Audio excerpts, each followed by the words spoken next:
अस्सलाम वालेकुम दोस्तों, आज की कहानी का नाम है वापसी।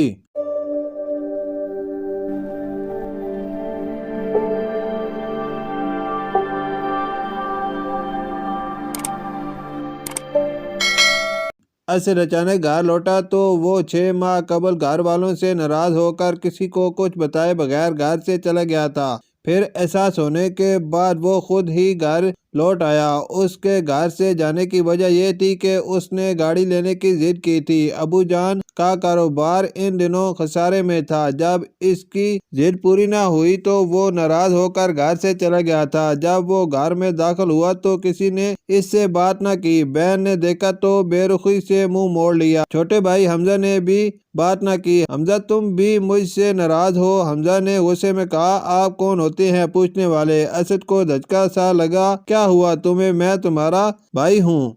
अगर बात नहीं करना चाहते तो ना करो, मगर ऐसा मत कहो। आप वापस आकर एहसान क्यों जतला रहे हैं? हमसे पूछ कर गए थे क्या? इस वक्त घर वालों का ख्याल नहीं आया था? हमजा रोना सा हो गया। अम्मी अबू कहाँ हैं? आपके जाने के बाद आपको याद करते करते अम्मी बीमार पड़ गई। आपको तलाश करने की बहुत कोशिश की, मगर आप तो अपनी मर्जी करते हैं। यकायक उसके ज़हन में कोई ख्याल आया। वो दौड़ता हुआ अम्मी के कमरे में पहुंचा। कमरा खाली था। वो रोते रोते मिसारी पर बैठ गया और तकिए में मुंह छुपा कर रोता रहा। जब रो कर दिल हल्का हुआ तो उसकी नजर अम्मी की डायरी पर पड़ी।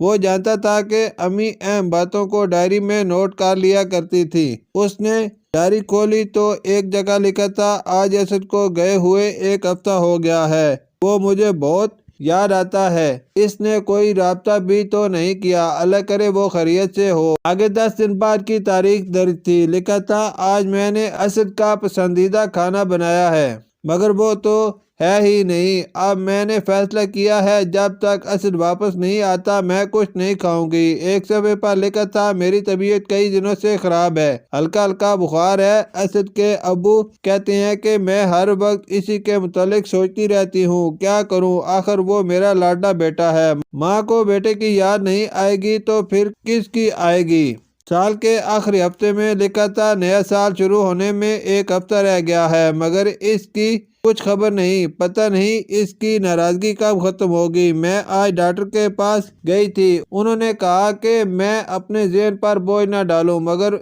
मुझे असद की याद हर वक्त सताती है। जाते हुए वो मुझसे मिलकर भी नहीं गया। आखिर में लिखा था, कभी कभी दिल में होक सी उठती है। असद की याद बहुत सताती है। पता नहीं इसे देख भी सकूंगी या नहीं। असद को अपने कंधे पर बोझ महसूस हुआ। उसने मुड़कर देखा तो अबू और हमजा खड़े थे। असद अबू से लिपट गया। अबू ने इसे तसल्ली दी, बेटा घबराओ नहीं, तुम्हारी अम्मी अस्पताल में है। डॉक्टर ने कहा है कि इन्हें कोई खास मर्ज नहीं है, सिर्फ तुम्हारी याद में घुली जा रही हैं। अब तुम आ गए हो तो यकीनन वो बिल्कुल ठीक हो जाएंगी। असद अबू के साथ इसी वक्त अस्पताल पहुंचा और अम्मी से लिपट गया। देर तक दोनों रोते रहे। घर आकर 1 हफ्ते के अंदर ही उसकी अम्मी पहले की तरह चाको चौबंद हो गई। अब सबसे ज्यादा असद ही माँ का ख्याल रखता है। असद की वापसी से घर की खुशियाँ लौट आई थी। शुक्रिया।